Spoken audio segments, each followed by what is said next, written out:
Hello everyone, welcome back to our YouTube channel pharma concept. आज हम देखेंगे कि Maharashtra CAP round admission process जो स्टार्ट हुई है 7 डेट पर क्या होने वाला था, मैं इस वीडियो के थ्रू मैं आपको बताने वाली हूँ कि 7 डेट पर उन्होंने बताया है कि display of final merit list होने वाली है। फाइनल मेरिट लिस्ट डिस्प्ले होने के बाद हमें पता चलेगा कि हमारा फाइनल मेरिट लिस्ट में कितना नंबर है, all India rank, all over Maharashtra rank and category wise rank.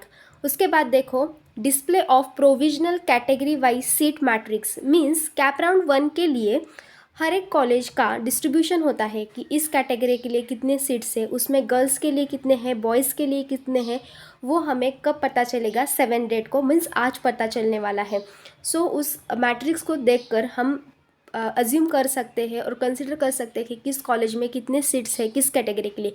Suppose किस कॉलेज में एनटी कैटेगरी के लिए 2 सीट होगी, ओबीसी कैटेगरी के लिए out of that 15 seats 4 seat होगी, उसमें से 2 गर्ल्स की होगी, 2 बॉयज़ की होगी, एज पर मीन्स हमें उस सीट मैट्रिक्स से पता चलता है कि कौन से कॉलेज में उस 15 सीट्स में से किसके लिए कौन सी सीट्स है।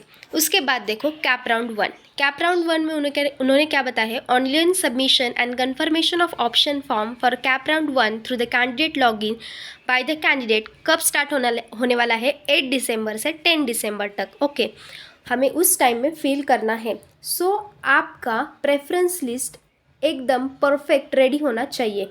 उसके बाद देखो display of provisional allotment of cap round 1, means आपको कौन सा कॉलेज अलॉट हो गया है वो कब पता चलने वाला है, 13 दिसंबर।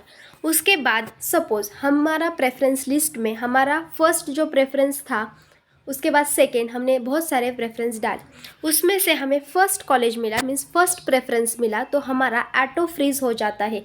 मतलब सिस्टम के थ्रू ही कॉलेज वो सीट एक्सेप्ट हो जाती है और हमें उस कॉलेज में जाकर अगला प्रोसेस करना पड़ता है, कॉलेज की फ़ीस पे करनी पड़ती है, डॉक्यूमेंट वेरीफाई करने पड़ते हैं as per that, and online आपको सीट एक्सेप्टेंस का फीस भी पे करना पड़ता है। The student shall self verify the seat allotment made to him or her in a CAP round 1 by accepting declaration through his or her login. Declaration होगा, वहाँ login से आप declare करेंगे कि आपको सीट एक्सेप्ट करना है नहीं करना है।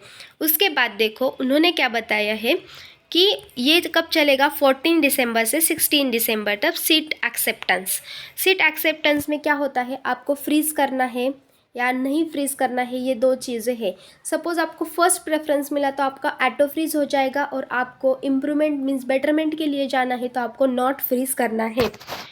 ओके उन्होंने बताया, देखो not freeze candidate who have allotted other than first preference then want betterment in the subsequent round must claim the allot seat in round 1 by accepting that seat by choosing not freeze option for betterment and shall pay the seat acceptance free fees through their login by online mode। means कुछ I don't know how many fees they have taken for fees seat acceptance, but we will get the information during this period। उसके बाद देखो cap round 1 के बाद cap round 2, ऐसा तो चलने वाला है, 3 कैप राउंड होने वाले। इस वीडियो के थ्रू मुझे क्या बताना है कि सपोज़ अभी देखो प्रेफरेंस लिस्ट कब बनानी है, हमें प्रेफरेंस लिस्ट हमें 8 डेट से पहले बनानी है। अभी देखो मैं क्या बताने वाली हूँ कि प्रेफरेंस लिस्ट कैसे बनानी है। सपोज़ इसमें से कोई स्टूडेंट होंगे जो बहुत ब्रांच स्पेसिफाई होंगे, मीन्स उन्हें फार्माकोलॉजी में ही जाना है, किसी को फार्मास्यूटिक्स में ही जाना है, किसी को फार्माकोलॉजी में ही जाना है, किसी को क्वालिटी एश्योरेंस टेक्निक में जाना है। मीन्स हर एक का प्रेफरेंस, हर एक का चॉइस और इंटरेस्ट अलग अलग हो सकता है। उस चॉइस और इंटरेस्ट के अकॉर्डिंग सपोज़ मैंने फर्स्ट प्रेफरेंस का जो कॉलेज डाला है उसमें फार्माकोलॉजी डाला है, मुझे फार्माकोलॉजी में ही इंटरेस्ट है, तो पहले सब फार्माकोलॉजी के आपके फेवरेट कॉलेजेस डालिए। किसी के लोकेशन अकॉर्डिंग कॉलेज हो सकता है, मीन्स किसी का होता है कि नहीं मैं इधर रहती हूँ, मुझे इधर की ही कॉलेज डालना है, किसी का होता है मैं रिलोकेट हो सकता हूँ, तो उसके अकॉर्डिंग जो अच्छा कॉलेज है वो मैं डालूँगा, वैसे डालिए। मीन्स प्रेफरेंस लिस्ट हर एक की अलग हो जाती है। अभी ये देखा हमने सब्जेक्ट इंटरेस्ट वाइज कि हमें सब्जेक्ट में कोई इंटरेस्ट है तो हम उस सब्जेक्ट के सारे कॉलेज फर्स्ट डालेंगे, उसके बाद सेकंड ऑप्शन कौन से सब्जेक्ट को देना है वो आप डिसाइड करके उसके सारे कॉलेज डालेंगे। उसके बाद थर्ड कौन सा फेवरेट सब्जेक्ट है उसके सारे कॉलेज डालेंगे, ऐसा करेंगे। और जो स्टूडेंट ब्रांच सेक्रीफाइस कर सकते हैं बट उन्हें वही कॉलेज चाहिए, वो क्या करेंगे, सपोज़ एक कॉलेज है उसमें कोलॉजी है, सुटिक्स है, क्यूएटी है, कोग्नसी है।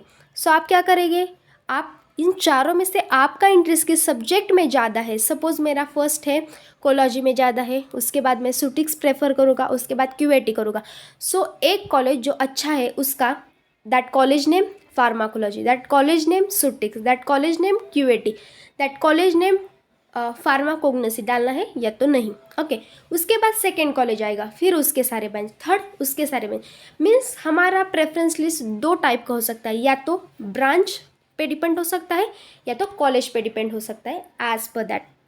ओके, ऐसे आपको प्रेफरेंस लिस्ट बनाना है। कोई ब्रांच सेक्रीफाइस कर देता है तो कोई कॉलेज सेक्रीफाइस कर देता है, वो आपके ऊपर है आपको क्या। बट मुझे लगता है ब्रांच सेक्रीफाइस करने से अच्छा है कॉलेज सेक्रीफाइस करो, क्योंकि ब्रांच एक बार चूज़ की तो उसी में ही करियर करना पड़ेगा अगला आगे का। सो आप एक बार जाने दो, कॉलेज ठीक नहीं मिला तो क्या हुआ, बट ब्रांच तो स्ट्रांग है ना हमारी, हमें उसमें डीप नॉलेज है। सो उसके साथ आगे बढ़ेंगे तो कहीं ना कहीं उसका हमें यूज़ होगा ही। सपोज़ किसी को सुटिक्स में इंटरेस्ट था बट वही कॉलेज में मुझे सुटिक्स चाहिए, नहीं तो जाने दो वह सुटिक्स नहीं मिल रहा तो मैं कोग्नस ले लेता हूँ, ऐसा मत करो। आपको सुटिक्स में इंटरेस्ट है तो सुटिक्स का दूसरा कॉलेज डालो, वो नहीं मिल रहा है तो दूसरे में ले लो, बट ब्रांच सेक्रीफाइस मत करो। बिकॉज ब्रांच इंपॉर्टेंट होती है, कॉलेज भी तो है but branch is also most important during your masters. Because आपको मास्टर्स के बाद जब कोई एडवांस स्टडी पर जाना पड़ता है तो आपको मास्टर्स में जो सब्जेक्ट लिया है उसी के ऊपर एडवांस स्टडी करना पड़ता है। सो आपका इंटरेस्ट किस सब्जेक्ट में ज़्यादा है उसके ऊपर फोकस कीजिए, रादर दैन कॉलेज।